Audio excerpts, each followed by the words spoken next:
શું તમને ખબર છે કે ગુજરાત રાજ્ય જ્યારે બન્યું હતું ત્યારે અમદાવાદ એનું કેપિટલ હતું અને આજની તારીખમાં અમદાવાદમાં શું ચાલે છે એની વાત કરીએ તો ગુજરાતમાં સૌથી વધારે પોપ્યુલેશન અમદાવાદમાં છે. 2011માં પોપ્યુલેશન આશરે 55 લાખ હતી અને 2025માં 90 લાખથી પણ વધારે પોપ્યુલેશન અમદાવાદમાં છે અને મોટા ભાગના લોકો ગુજરાતી જ છે અને પોપ્યુલેશન વધવાના કારણે કન્સ્ટ્રક્શન્સ પણ વધી રહ્યા છે. પણ એની સાથે જ 2025માં અમદાવાદ ક્લીનેસ્ટ સિટી બની છે.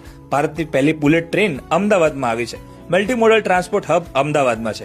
ગુજરાતની હાઈકોર્ટ પણ અમદાવાદમાં છે. દુનિયાનું સૌથી મોટું રિવરફ્રન્ટ અમદાવાદનું બનશે અને દુનિયાનું લાર્જેસ્ટ ક્રિકેટ સ્ટેડિયમ પણ અમદાવાદનું નરેન્દ્ર મોદી સ્ટેડિયમ જ છે.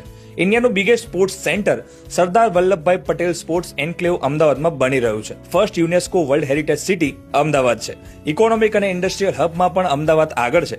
એક સમય પર અમદાવાદ મેન્ચેસ્ટર ઓફ ઇન્ડિયા તરીકે ઓળખાતું હતું અને અમદાવાદની પહેલી પોળ મુહૂર્ત પોળ છે.